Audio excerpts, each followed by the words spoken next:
Bonjour à tous, enchanté et ravi d'être là. Alors, je vais vous parler aujourd'hui de mythologie, aussi de préhistoire. Il me fallait un objet, donc spoiler alert, il suffit de regarder ma chemise. Je vous parlerai d'art rupestre. Mon travail consiste à s'appuyer sur un matériel qui semble extrêmement variable, qui est celui de la mythologie, et d'utiliser ce matériel actuel pour remonter progressivement dans le temps jusqu'à des profondeurs insoupçonnées. Ce que je vais faire, c'est que je vais vous présenter les différentes méthodes qui ont déjà été utilisées. On peut utiliser la mythologie pour remonter dans le temps, ça a été fait avant, ainsi que les apports que j'y ai ajoutés. On est entre créativité et répétition. Claude Lévi-Strauss disait on ne pensait pas changer un mythe, on le répétait, qu'on le modifiait progressivement. Alors, bien sûr, si ça veut marcher, hop, voilà. Donc, le sujet, quelques images prises en vrac. Les connaisseurs reconnaîtront un certain nombre de choses qui vont du fan à l'oiseau jusqu'à une représentation des trois frères ou la célèbre scène du puits de Lascaux. Face à ces images, on se pose des questions naturellement et on sait tous qu'elles ont suggéré de très très nombreuses interprétations différentes. Alors, depuis peu, il y a tout un travail qui consiste à réduire le nombre d'hypothèses en cherchant des hypothèses qui auraient pu exister à l'époque. Donc, il y a mes travaux, il y a aussi un autre chercheur qui s'appelle Jean-Loïc Lequelec et qui cherche à résorber le grand écart de plusieurs dizaines de milliers d'années qui nous séparent des auteurs de ces œuvres. Alors bien sûr, on ne fait pas ce qu'on appelle du cherry picking. En anglais, on ne va pas chercher les informations un peu partout. C'est un travail qui est assez sérieux. Donc, quelques problèmes posés par l'art rupestre. Il y a quand même un certain nombre d'invariants. Il y a des représentations d'animaux dans un cadre organisé. Il y a des représentations de vulves. Il y a le relief qui participe au discours, c'est-à-dire qu'on va utiliser les formes de la paroi pour qui suggère un animal et compléter.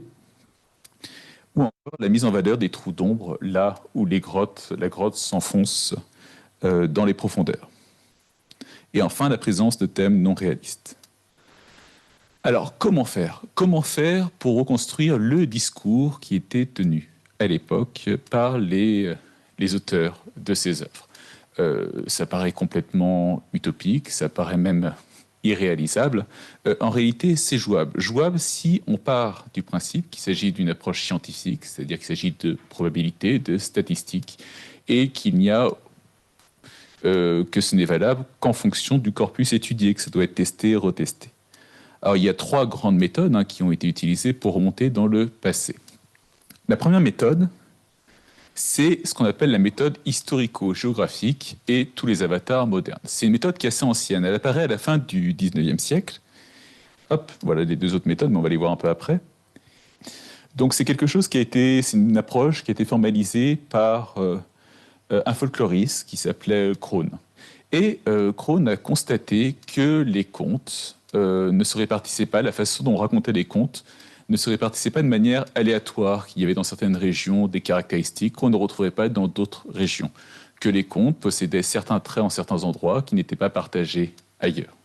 Et en comparant les ressemblances et les différences entre les différentes versions et les différentes aires géographiques, Krohn va essayer de retracer les routes de diffusion des récits. C'est-à-dire, par exemple, si on a un trait qui est très répandu, il y a des chances qu'il soit particulièrement ancien. Et si jamais on le retrouve dans un grand ensemble, ou un ensemble plus petit, avec une caractéristique précise, la caractéristique a dû apparaître plus tardivement. Alors, les travaux de l'école historico-géographique ont été sujets à caution, tout simplement parce que ça a été largement exploité, pas forcément par les bonnes personnes, notamment par certains chercheurs qui ont été récupérés par le régime nazi. C'est toujours le même problème. Ce n'est pas parce que la science en tant que telle n'est pas bonne ou pas bonne, mais l'usage qu'on peut en faire peut être idéologique. Mais elle a connu un réel renouveau. Du coup, je ne peux plus utiliser des flèches, je vais faire ça. Avec l'arrivée des technologies actuelles. Un certain nombre de chercheurs, à commencer par Yuri Bereski, Michael Witzel, Jean-Loïc Lequelec, ont cherché la répartition de certains motifs, de certains récits mythologiques à travers le monde. Derrière moi, il y a deux cartes. Il y a une carte qui est celle de l'émergence et une autre carte qui est celle du plongeon cosmogonique. Le plongeon cosmogonique, ce sont des histoires où il y a de l'eau absolument partout, soit parce qu'il s'agit d'un océan primordial, soit parce qu'un déluge a submergé le monde, et il faut qu'un animal aille plonger. Alors ça peut être un animal, parfois c'est un être surnaturel, plonge au fond de l'eau pour aller récupérer les fondements des continents. Les récits d'émergence, c'est l'idée que les premiers êtres vivants ont émergé de sous la Terre. Et qu'est-ce qu'on constate tout de suite? On constate que les deux images sont complémentaires. Là où il y a le plongeon cosmogonique, on ne retrouve pas les récits d'émergence. Là où il y a les récits d'émergence, on ne retrouve pas le plongeon cosmogonique. C'est assez étonnant. Si c'était une idée si simple que tout le monde aurait pu l'avoir, on devrait le retrouver partout. Hein, finalement, si l'idée de l'émergence, tout le monde peut l'avoir, on devrait le trouver dans l'Asie septentrionale. Or, ce n'est pas le cas. Et ça a été interprété, alors d'abord par Yuri Bereskin, ensuite par Jean-Loïc Lequelec, comme la manifestation de deux strates de peuplement. Il y aurait eu une première strate de peuplement qui touche l'Afrique, l'Asie du Sud, l'Océanie et l'Amérique du Sud. Et au-dessus, il y aurait eu une deuxième vague de mythologie qui aurait été liée au plongeon cosmogonique. Ça veut dire aussi quelque chose. Quand on regarde la manière dont les récits d'émergence sont diffusés, ça correspond au premier peuplement de la planète, la sortie de l'homme, le passage par l'Asie du Sud, l'arrivée en Australie par le Sahul. Ensuite, les aborigènes d'Australie vont rester isolés, le passage par le détroit de Bering et l'arrivée en Amérique du Sud. Alors, c'est pas... il y a des points de détail qui rapprochent, par exemple, aussi bien dans le Sahul qu'en Amérique du Sud. Il y a l'idée que l'humanité, sortant de sous terre, va devoir affronter un monstre à deux têtes. Et ça ne se retrouve qu'en ces endroits-là. En fait, il y a des caractéristiques, il y a des traits particuliers qui réunissent de proche en proche. Alors voilà une autre carte qui est en couleur cette fois-ci. Vous voyez les points en jaune, c'est le plongeon cosmogonique. En bleu, c'est les récits d'émergence. Et il y a encore quelque chose qui se rajoute sur la carte de droite, c'est les ronds qu'on retrouve uniquement dans la partie la plus au nord, qui sont les récits de corbeaux et qui sont liés à la diffusion des peuples esquimaux et paléo-esquimaux. Michael Witzel, lui, ne compare pas les motifs les uns avec les autres. Il part du principe qu'il y a deux grandes mythologies à travers le monde. Il y a une mythologie qui serait propre à l'hémisphère sud et une mythologie qui serait propre à l'hémisphère nord. Et il compare les termes un par un. Sur la colonne de gauche, les mythes qu'il appelle connoïdiens, ce sont les mythes qui seraient les plus anciens, qu'on retrouve à la fois, donc c'est des histoires qui se succèdent, c'est un scénario qu'on retrouve partout dans l'hémisphère sud, aussi bien en Afrique, en Asie du Sud qu'en Australie. Selon ce scénario, le ciel et la terre préexistent, un être céleste descend sur terre envoyé par le grand Dieu pour créer les humains. Les humains font preuve d'hybris et sont détruits par un déluge. Des divinités secondaires apportent la culture et les tribus locales apparaissent. Il n'y a pas de fin du monde. Et il oppose ce scénario à un scénario qu'on retrouve dans l'hémisphère nord, ce qu'il appelle les mythes laurasiens, où le monde est créé du chaos ou du néant, donc le monde est créé, il ne préexiste pas. Il y a un couple céleste d'où naissent des titans, des géants, le ciel est repoussé loin de la terre, le soleil est libéré, le dragon est tué, les dieux actuels tuent ceux qui les ont précédés. Les humains sont les descendants somatiques d'un dieu. Les humains font preuve d'hybris et sont détruits par un déluge. Des divinités secondaires apportent la culture, les histoires locales commencent et il y aura une destruction finale du monde. Alors, l'ouvrage, je ne dis pas que l'ouvrage de Witzel est faux, mais il y a un problème, c'est-à-dire qu'il ne fait pas de traitement statistique des données, ce qui fait qu'il y a toujours le risque de la sélection des mythes qu'il choisit, effectivement. Par exemple, le combat contre le dragon, on peut le retrouver sous certaines formes chez les aborigènes d'Australie, où selon la théorie de Witzel, ce n'est pas censé apparaître. De manière générale, la théorie tient la route, mais il y a encore tout un travail d'étayage à faire. Donc, on retourne à l'art rupestre, et pour trouver une explication de l'art rupestre, je vais vous proposer de suivre deux fils. Le premier fil, c'est celui de la matriarchie primitive. La matriarchie primitive, c'est l'idée qu'autrefois, les femmes possédaient le pouvoir, et qu'elles en ont abusé, et que du coup, elles ne l'ont plus aujourd'hui. La maîtrise des objets rituels ou la maîtrise sanctuaire. Donc, là, c'est tiré d'un ouvrage en russe de Yuri Bereskin. Qu'est-ce qu'on constate? C'est qu'on a une diffusion dans l'hémisphère sud. Donc c'est comme les récits d'émergence, il s'agit de mythes qu'on ne retrouve pas dans l'hémisphère nord, et alors qu'il n'y a aucune raison pour cette distribution, sinon une raison liée aux premières diffusions de l'humanité. Et on va suivre un autre récit, qui est le récit de Polyphème. Le récit de Polyphème, alors je ne sais pas si vous avez des souvenirs de l'Odyssée d'Ulysse. Ulysse se retrouve coincé dans une grotte d'un cyclope qui s'appelle Polyphème et ne peut s'échapper de cette demeure d'un berger qu'en se cachant sous les moutons avec ses compagnons. Et le cyclope, qui a été aveuglé préalablement par Ulysse, va tâter le dos des moutons et Ulysse va pouvoir s'échapper en se cachant sous les moutons. Alors ce récit qui est connu, qui est un récit qui appartient à notre patrimoine, se retrouve un peu partout. Il se retrouve non seulement en Eurasie, mais il se retrouve en Amérique du Nord. Bien sûr, il ne s'agit pas d'un cyclope, il s'agit souvent de corbeaux. Et les animaux qui se cachent, sous lesquels on se cache, c'est plus des moutons, mais c'est des bisons. Et qu'est-ce qu'on constate? Eh bien, là encore, qu'il y a une répartition non aléatoire qui touche essentiellement l'hémisphère nord, et qu'il y a un passage de l'Eurasie en Amérique du Nord, donc c'est-à-dire que ce mythe est suffisamment ancien pour s'être diffusé. Là encore, je n'ai pas le temps de rentrer dans les détails, mais il y a une forme de clean, c'est-à-dire qu'on peut observer, en regardant les versions, des proximités entre les thèmes qui se suivent et qui franchissent le détroit de Bering. C'est-à-dire qu'on parle de récits assez complexes où il y a des détails qui se rajoutent. Alors là, ça pose une question, est-ce que les mythes et les gènes se transmettent ensemble? Alors soyons clairs, les mythes, on ne les a pas dans les gènes, on retire pour éviter toute ambiguïté, et on rejoint les travaux de deux Russes, Korotayev et Kalturina, qui ont publié leurs résultats sous la forme d'un livre. Alors, c'est des chercheurs qui sont très prolifiques, qui travaillent, qui utilisent des statistiques pour étudier l'histoire, qui font de bons travaux, des travaux qui sont originaux. Et qui ont montré qu'en prenant tout un corpus de mythes, on pouvait diviser la mythologie en plusieurs ensembles. Donc là, il y en a deux ensembles, il y a les points rouges et il y a les points verts, et que chacun de ces ensembles était lié à la diffusion de certains gènes, de certains marqueurs génétiques. Donc par exemple, pour la matriarchie primitive, alors l'Afrique avait été exclue. S'il n'y a pas de point en Afrique, c'est parce qu'ils n'avaient pas assez de données pour l'Afrique, donc ils avaient prudemment exclu l'Afrique de leurs calculs. Pour la matriarchie primitive, la matriarchie primitive appartient à un ensemble de mythes qui est corrélé avec l'aplogroupe mitochondrial B, qu'on retrouve dans l'ADN fossile en Asie du Sud-Est. Tandis que pour le thème 2, pour Polyphème, le Polyphème appartient à un ensemble de mythes qui est corrélé à l'aplogroupe mitochondrial C, à la diffusion actuelle. Alors, une fois encore, j'insiste, ça ne veut pas dire que les gènes et les mythes circulent de la même manière, ce n'est pas du tout le même système d'héritage, mais ça veut dire que les populations tiennent à leurs mythes et ont tendance à les préserver.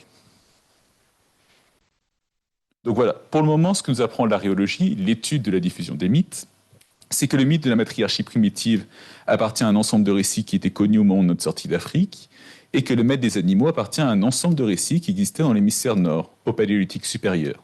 La diffusion des mythes et celle des populations sont partiellement corrélées. Et une fois encore, j'insiste sur le terme corrélation. Ensuite, il y a une deuxième méthode, c'est la méthode structurale. Alors, la méthode structurale a été popularisée par les travaux de Claude Lévi-Strauss, qui a écrit une série d'ouvrages qu'on appelle les mythologies, qui sont assez colossaux, qui sont extrêmement intéressants et qui montrent comment tous les mythes des deux Amériques sont liés les uns les autres. En simplifiant, les mythes n'existent pas seuls, ils se transforment les uns les autres. Par exemple, imaginons que de ce côté de la salle, j'ai un peuple qui croit que le monde a été créé par un homme géant. Le peuple à côté, qui valorise davantage la femme, pour des raisons culturelles, va modifier les choses et va dire que le monde a été créé par une femme géante. Le peuple encore à côté, pour qui les géants sont associés à une axiologie négative, va décider que le monde a été créé par une femme, mais par une petite femme, et ainsi de suite. Bon, là, c'est très simplifié, bien sûr. C'est pour vous faire comprendre le principe. Alors, ensuite, juste après. Voilà, donc ça, c'est un exemple. Hein, c'est entre le mythe d'Églé, qui est un mythe lituanien, et le mythe de Psyché, Cupidon et Psyché. Et ça montre un peu comment on fait, c'est-à-dire qu'on met côte à côte les éléments. Il y a des éléments qui se ressemblent, des éléments qui sont inversés, des éléments qui sont modifiés, et ça permet de montrer une continuité entre les différents récits. Alors, vous vous rappelez, je vous ai parlé de deux mythes différents tout à l'heure, l'émergence et le plongeon cosmogonique. L'émergence, l'humanité sort de sous terre, tandis que le plongeon cosmogonique, la Terre, qui sert à faire les continents, est extraite de sous l'eau. J'ai soutenu l'idée, alors là encore c'est très schématique, hein, que les deux étaient en rapport de transformation. Dans un cas, on a un mouvement, dans le cas de l'émergence, on a un mouvement vertical et ascensionnel. L'humanité sort de sous la Terre et remonte. Ce mouvement, on le retrouve dans le plongeon cosmogonique, il y a un effet de va-et-vient. En effet, dans les récits de plongeon cosmogonique, la Terre n'est pas extraite immédiatement, il y a des essais, il y a des tentatives. Dans le cas de l'émergence, ce mouvement, hein, permet de faire venir des êtres vivants, faire apparaître des êtres vivants dans un monde qui est désert en attente de peuplement. De la même manière, le plongeon cosmogonique permet l'émergence d'un élément dans un monde désert en attente de viabilisation. La Terre doit céder pour permettre l'émergence et la multiplication des êtres vivants, dans le cas de l'émergence. Dans le cas du plongeon cosmogonique, la Terre doit tenir pour permettre l'émergence et la multiplication des êtres vivants. Pour l'émergence, seule la rupture d'une occlusion due à une membrane permettra l'apparition de la vie, et c'est la même chose pour le plongeon cosmogonique. Donc les deux récits, malgré leurs différences, se ressemblent. Et qu'est-ce que ça nous apprend ?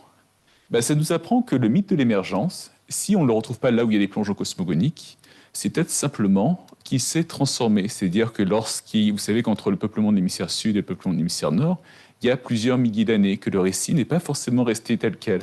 Et comment du peuplement de l'hémisphère nord, le mythe s'est changé en plongeon cosmogonique. Et aurait pu prendre une autre forme, et ça on va le voir, celui du maître des animaux.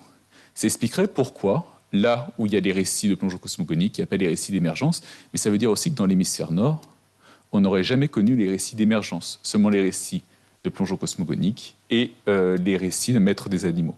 Et d'ailleurs, ça je prends un petit peu d'avance, d'un point de vue statistique, on peut montrer que la variabilité des mythes de plongeon cosmogonique et la variabilité des récits de type de Polyphème s'expliquent au mieux par une origine en Asie du Sud-Ouest. C'est-à-dire qu'on essaie plein d'origines différentes, on regarde selon l'origine la part de variabilité du corpus qui est expliquée, et ce qui marche le mieux, c'est l'Asie du Sud-Ouest. C'est-à-dire qu'on aurait eu, en même temps que le peuplement de l'hémisphère nord, on aurait eu la diffusion de ces mythes.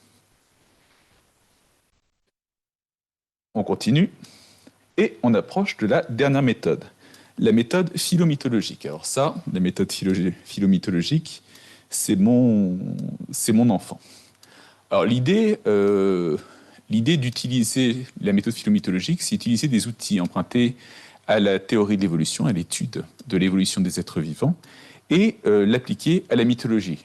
Ça ne veut pas dire que les mythes sont des êtres vivants, mais ça veut dire qu'il y a des analogies suffisamment fortes pour pouvoir exploiter les mêmes outils. L'idée est ancienne. Alors je vais en citer deux.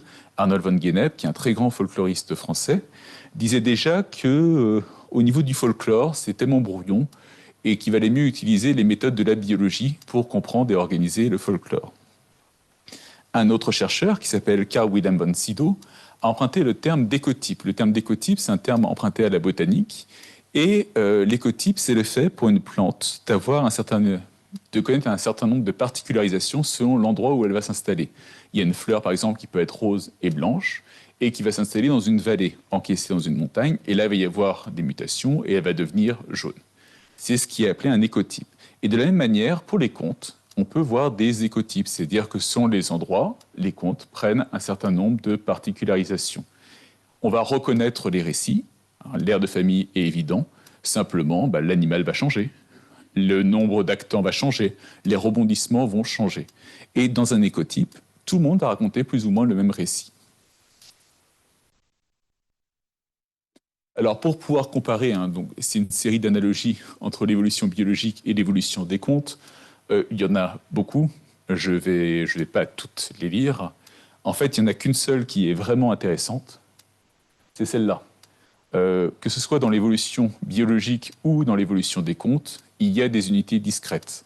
Et ces unités discrètes ne sont pas transmises intégralement. Quand on répète un récit à quelqu'un d'autre, vous avez tous déjà joué au jeu qui consiste à se répéter un récit au creux de l'oreille et à se le transmettre, on a tendance à omettre certains détails ou à en rajouter d'autres. Et cette évolution se fait de manière très très lente au niveau des mythes, mais se fait. Et à partir de là, ça veut dire que je peux utiliser des outils similaires. Donc voilà, ça c'est encore des analogies. Hop, on passe outre. Donc les arbres phylogénétiques en biologie.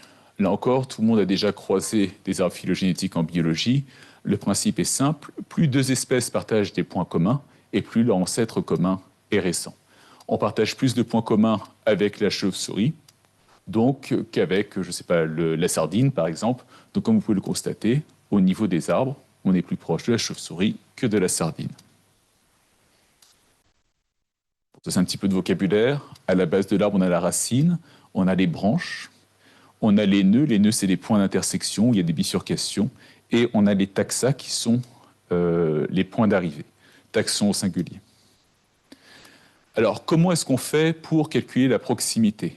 Eh bien, on divise chaque taxon en une série d'unités très, très petites. Alors, par exemple, ça, j'ai pris l'exercice dans un manuel de seconde, je ne le cache pas, mais il a le mérite de la pédagogie. On prend la présence ou l'absence de colonne vertébrale, de deux paires d'appendices charnus qu'on appelle membres, de vertèbres cervicales, d'écailles épidermiques, etc. Et chaque fois qu'un animal possède l'élément, on le code par 1. Chaque fois que l'animal ne possède pas l'élément, on code par un 0. Plus il y a de 1 en commun, et plus proches seront les espèces sur l'arbre phylogénétique. Donc, c'est la méthode que j'ai utilisée, mais pour l'appliquer au mythe. Je n'ai pas été le premier. Il y a d'abord eu un Anglais qui s'appelait Thomas Abler, qui a travaillé sur des mythes iroquois. Alors lui, il a utilisé les outils phylogénétiques pour faire des classements, c'est-à-dire qu'il voulait voir comment classer les différentes versions. Il n'avait pas vraiment l'idée de généalogie, il se disait juste, on a des outils qui permettent de faire des emboîtements successifs, on va l'utiliser pour voir si les différentes versions se ressemblent. Et en faisant ça, il s'est rendu compte de plusieurs choses. Bon, d'une part, qu'on pouvait classer les versions. D'autre part, que les versions se regroupaient par peuple. Vous savez, les peuples iroquois, il y en a 7. Et les différents mythes se regroupent par tradition, c'est les écotypes. Et il suggère très rapidement qu'il pourrait y avoir une filiation. Ensuite, il y a un japonais, donc là j'ai mis son texte en anglais, qui s'appelle Genshin Oda, qui a surtout écrit en japonais, ce qui explique pourquoi j'ai mis un peu de temps à le trouver. Et alors lui, il a un système assez complexe, parce qu'il a utilisé un classement, il a utilisé un système d'analyse qui est celui de Prop, qu'il a transformé ensuite en utilisant un autre code qui est celui de Grémas, qu'il a transformé en acide aminé, si ma mémoire ne joue pas de tour, et il a ensuite utilisé des alignements. Bon, c'est pas extrêmement simple comme système. Et il y a un certain nombre de biais. Et enfin, en 2012, pour répondre à un pari que j'avais fait avec un ami, que j'ai gagné d'ailleurs, j'ai utilisé des arbres phylogénétiques afin de reconstruire l'histoire des mythes. Alors là, c'était un mythe, c'était je ne sais pas de bêtises, la chasse cosmique. La chasse cosmique, c'est l'histoire d'un animal qui est poursuivi par un chasseur qui va sauter dans le ciel et qui va se catastériser, c'est-à-dire se transformer en constellation. La première analyse que j'ai faite, c'était les animaux qui sont transformés en grand ours. Tout le monde connaît Callisto, on appelle d'ailleurs ça la grande ours. Mais en réalité, selon les endroits à travers le monde, ça peut être un ours, ça peut être un élan, ça peut être beaucoup d'animaux. Et toujours motivé par l'idée de gagner mon pari, je suis assez joueur, le temps de me familiariser avec les outils, quelques mois, je réalise mon arbre, donc je prends plein de versions, je lis, je découpe les versions en plein de petites unités, c'est ce qu'on va voir là dans un instant, et je construis mon arbre. Et là, c'est pas très clair, mais l'arbre s'organise selon un gradient géographique.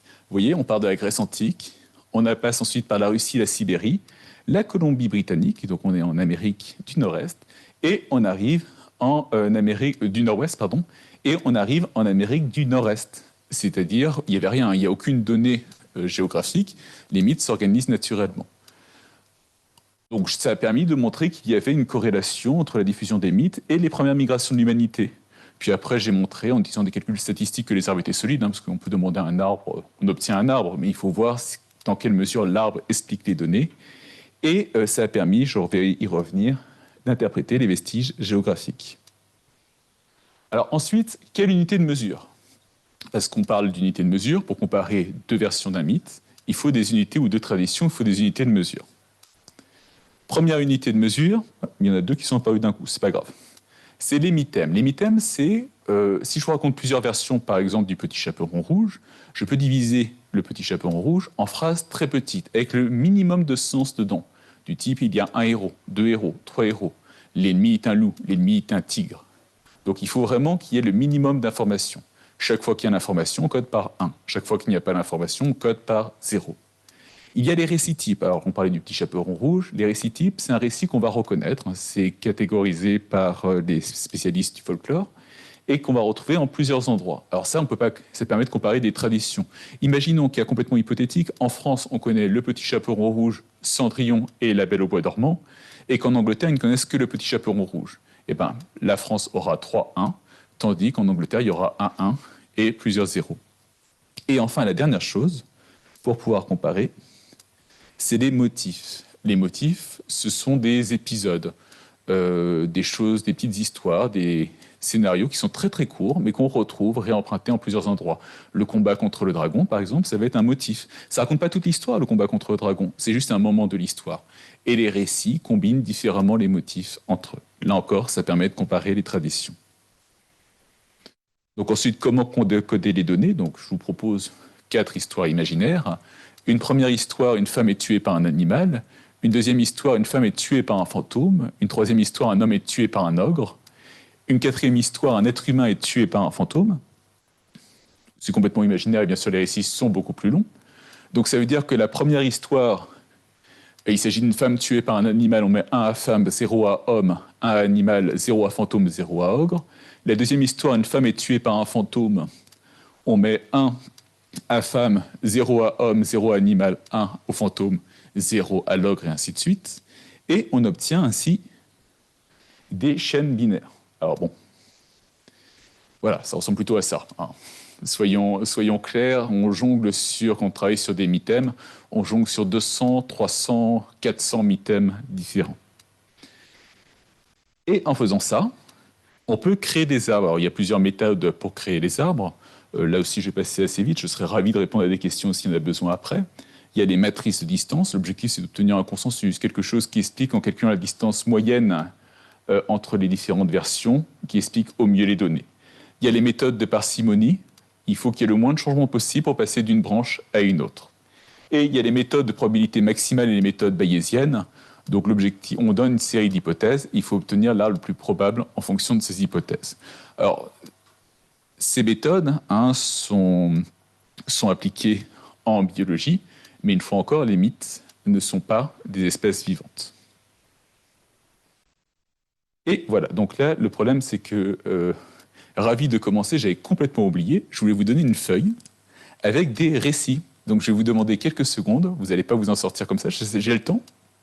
Mettre du temps? On a encore une dizaine de minutes. Ah non, j'ai pas le temps. Bon, ben alors voilà, vous avez échappé. Normalement, j'avais préparé 5 versions différentes pour pouvoir travailler, etc.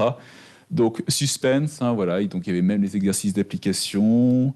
J'aurais récupéré les copies, noté votre passage, on aurait vu, voilà. Donc dans les faits, ça ressemble plutôt à ça. Plus il y a de versions, plus le nombre d'arbres augmente. Avec 5 arbres, j'ai 105 arbres possibles. Là, avec les 57 versions de Polyphème que j'avais étudiées, il y en avait entre 10 puissance 78 et 10 puissance 82. Autant vous dire que vive l'informatique. Il y a plus d'arbres qu'il y a d'atomes dans l'univers observable. Hein. Donc vous comprenez pourquoi j'utilise les ordinateurs. Avec une dizaine de minutes, il va falloir que j'aille vite. Alors voilà l'arbre qu'on obtient par rapport à la matriarchie primitive dont je vous ai parlé tout à l'heure. On voit un départ en Afrique, on voit un double passage en Amérique et un lien entre l'Amérique du Sud et l'Océanie. Ensuite, ça c'était d'autres choses parce que j'ai utilisé le corpus, j'ai utilisé d'autres corpus et tous les corpus se rejoignent en fait. Les arbres sont très similaires entre eux. Là, ça portait uniquement sur le serpent et j'obtiens la même structure. Donc vous voyez encore le serpent, ça c'est l'hémisphère nord. Je passe vite. Ensuite, bien sûr, il y a le problème de l'arborescence. Les mythes n'évoluent pas uniquement par arborescence. Ça peut s'emprunter, il peut y avoir des parties d'un mythe empruntées par un peuple et pas le reste, et ça peut être modélisé également. Dans ce cas, on modélise sous forme de réseau. Plus le score est proche de 0, et plus fiable est l'arbre. Donc là, je suis sur du 0,41, sachant que la moyenne pour les langues, les arbres linguistiques, tels que c'est calculé, tourne autour de 0,39. C'est-à-dire que les mythes évoluent à peu près avec la même manière arborescente que les langues. Donc c'est pareil, vous voyez le thème de Polyphème, je suis à 0,34, donc ça veut dire que c'est plus arborescent que les langues. Ensuite, il y a ce qu'on appelle l'indice de rétention. L'indice de rétention, je vais vite parce que là, c'est des parties un peu techniques. Je serais ravi de revenir après au niveau des questions. Hein. Si vous avez des questions dessus, vous les gardez précieusement et j'y répondrai sagement une fois que j'aurai réussi à tenir les délais. L'indice de rétention, c'est un moyen de vérifier que la structure de l'arbre répond bien aux données. C'est-à-dire dans quelle mesure l'arbre qu'on obtient s'explique bien par un héritage. Les synapomorphies, vous voyez, il y a un ancêtre commun qui permet d'expliquer la descendance. L'homoplasie, en bas à droite, eh ben, on a des choses qui apparaissent de manière indépendante. Donc l'objectif, l'indice de rétention, ça permet de calculer dans quelle mesure l'arbre est construit autour de la synapomorphie, de processus de synapomorphie. Pour ça, bah, écoutez, ça a été étudié hein, d'un point de vue biologique. L'indice de rétention tourne autour de 0,6 pour les êtres vivants. Et pour Polyphème, j'ai 0,6. Pour le matriarcat primitif, j'ai 0,7. Donc là encore, ça veut dire que les arbres expliquent bien l'évolution à travers le temps des traditions mythologiques et des mythes. Donc une fois que tout ça est fait, on a des arbres qui sont solides, vérifiés statistiquement, qui correspondent aux migrations. Rappelez-vous, ça a été vérifié par d'autres manières, hein, de d'autres façons, en utilisant l'aréologie notamment. On peut dire avec une probabilité assez haute que le mythe de la matriarchie primitive appartenait à un ensemble de récits qui vient d'Afrique, qui s'est diffusé en même temps que les premiers hommes, tandis que le maître des animaux serait apparu plus tard avec une diffusion ultérieure en Amérique du Nord. On obtient les mêmes résultats en fait, mais à partir de données complètement différentes. Sauf que la phylomythologie permet quelque chose de plutôt sympa. Ça permet de reconstruire les mythes d'un point de vue statistique. Donc voilà un arbre. Quand vous regardez l'arbre, vous avez des points noirs en haut, des points blancs. Les points noirs, c'est la présence d'un trait. Les points blancs, c'est leur absence.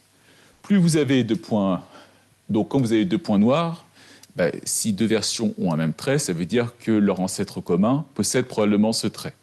Quand vous avez deux points blancs, si aucune des deux versions n'a le trait, ben, probablement que l'ancêtre commun ne possède pas le trait. Ça devient plus complexe, j'aurais peut-être dû choisir une autre image, ça devient plus complexe quand par exemple on a deux points noirs et un point blanc. Et là, par exemple, on aura 75% de chances que le trait ait existé dans l'ancêtre commun. Et en remontant, nœud par nœud, il devient possible d'atteindre la racine de l'arbre. Parmi à la racine de l'arbre, donc qui est située dans les cas de matriarchie primitive en Afrique, on retrouve le trait les femmes possédaient le savoir sacré, les sanctuaires ou les rituels sacrés ou ont tenté de s'en emparer. Donc ça veut dire que lorsque l'humanité est sortie d'Afrique, les hommes pensaient, probablement, là on parle en termes de probabilité, j'ai pas mis, il y a des données, là je n'ai retenu que les traits qui aient plus de 80% de chances d'avoir existé. Et au niveau des aires eurasiatiques, on retrouve cette croyance. Donc ça veut dire que les femmes auraient, non pas les femmes auraient possédé, mais l'humanité à l'époque pensait que les femmes avaient possédé des rituels. Sur un autre corpus qui est lié à l'obtention du feu, on avait l'idée qu'une personne de sexe féminin était le premier possesseur du feu. Pareil, c'est-à-dire que les femmes possédaient les choses, l'humanité pensait que les femmes possédaient des éléments importants au moment de la sortie de l'homme d'Afrique, et ça peut être reconstruit également pour l'Eurasie, toujours en termes de probabilité, j'insiste dessus. Ça, c'est encore un autre arbre. La Terre, donc vous imaginez, hein, je suis un peu un maniaque de la vérification. Donc par exemple, pour Polyphème, il y a 4 corpus différents. Pour le plongeon cosmogonique, j'ai fait que 2 corpus différents. pardon. Et j'ai tendance à revérifier en permanence ces résultats. Peu de temps avant le peuplement du nord de l'Eurasie, on peut reconstruire le motif, la Terre est un être féminin ou est associée à une femme. Donc on a la femme donatrice qui est associée à la Terre. Et on peut même reconstruire le proto-récit de Polyphème en Eurasie du Nord. Un chasseur humain affronte un ou plusieurs monstres qui possèdent, donc ça dépend des corpus, qui possèdent un troupeau d'animaux sauvages. Il entre dans ça ou dans leur demeure. Les monstres piègent l'homme avec les animaux en fermant l'issue, puis ils attendent l'intrus à la sortie pour le tuer. Pour s'échapper, le héros s'accroche sur un animal vivant. Donc on a cette idée que l'humanité, les humains, Homo sapiens, parce que les humains c'est très large comme terme, pensaient que les femmes étaient possédaient des choses qui étaient vitales. On a l'idée que la Terre était féminine. Et on a l'idée aussi d'un maître des animaux qui possédait les animaux sauvages. Si on fait la synthèse, tout ça, d'un point de vue statistique, établi au moment du peuplement de l'hémisphère nord. Si on fait la synthèse, voilà, c'est les différents éléments. Si on fait la synthèse, ça renvoie à une croyance qui existe encore dans une bonne partie de l'Eurasie et en Amérique, qui est celle d'un maître ou d'une maîtresse d'animaux. Pour le coup, plutôt une maîtresse d'animaux. La maîtresse des animaux, la proximité des croyances entre l'Amérique et l'Europe a été relevée très tôt, par exemple par des personnes comme Mircea Eliade, mais d'autres. L'idée d'un fonds commun a été soulevée très très tôt, mais là, en utilisant les statistiques, on peut montrer que les motifs avaient de fortes probabilités d'exister.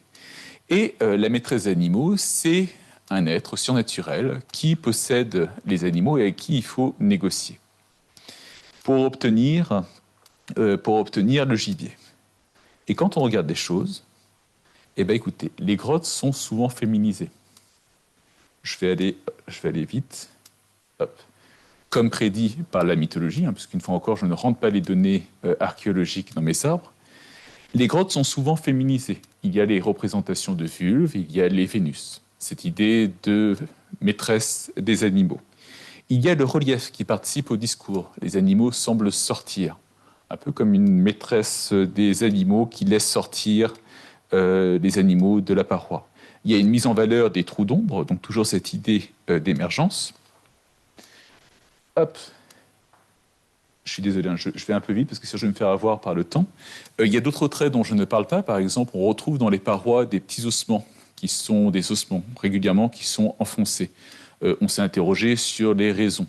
Et là aussi, ça peut rejoindre la croyance en une maîtresse des animaux. Non seulement il y a l'idée qu'on retrouve encore, que la vie subsiste à travers l'ossement, mais on retrouve également très répandue l'idée d'un contre-don. C'est-à-dire qu'on va aller voir la maîtresse des animaux, on va lui donner un petit cadeau, un petit ossement, quelque chose de très symbolique, et en échange, elle va nous permettre de chasser. Et d'un point de vue beaucoup plus concret, pêche-merle, il y a une grotte il y a une partie de la grotte qu'on appelle les combelles. Et dans les combelles, on a des stalagmites. Les stalagmites ressemblent à des seins. Et le bout des stalagmites a été teint en noir. Donc autant vous dire que les hommes du Paléonéo-Gravétien et que les hommes du Gravétien avaient remarqué l'analogie.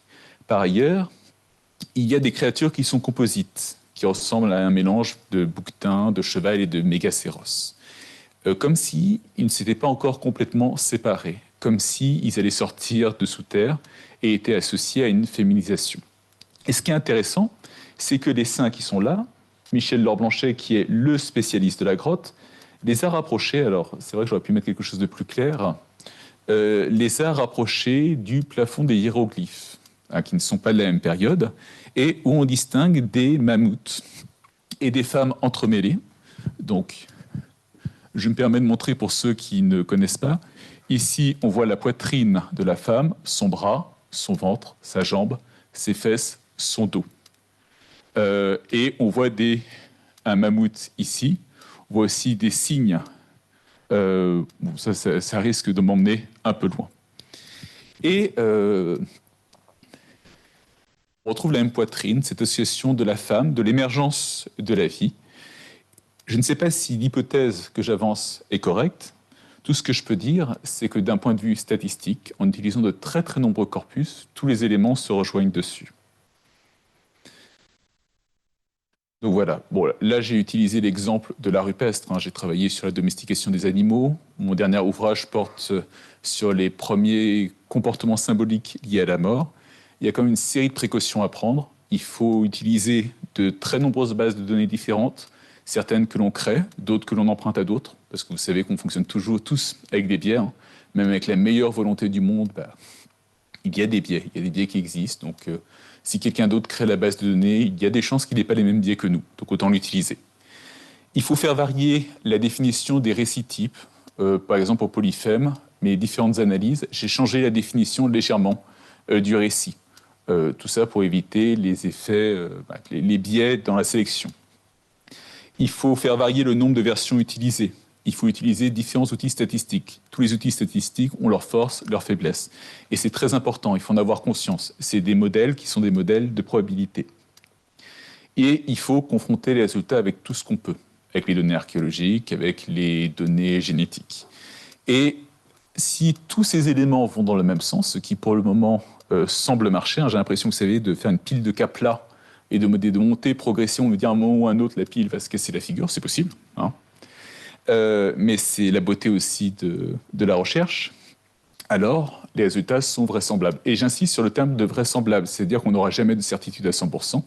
Par contre, on peut augmenter les probabilités. Par contre, on peut développer des méthodes qui sont testables. Si un chercheur n'est pas d'accord sur la manière de confronter les différentes versions, il peut créer sa propre base de données et tester les résultats. Si un chercheur n'est pas d'accord sur les résultats, il peut choisir d'étudier d'autres mythes. Tout est confrontable. Hop. Et enfin, micro-publicité. Il y a deux ouvrages, hein, que j'ai écrits dessus qui permettent de faire la synthèse. Le premier qui est un peu technique, qui s'appelle Cosmogonie, où je m'attaque à plein de petits détails que je n'ai pas eu le temps d'aborder. Et le deuxième, L'Aube des mythes, qui est paru récemment, où je me suis plus amusé, où la recherche, puisque j'ai posé les bases dans le premier, où j'avance davantage dans la partie recherche. Je vous remercie, j'espère que j'ai tenu les délais.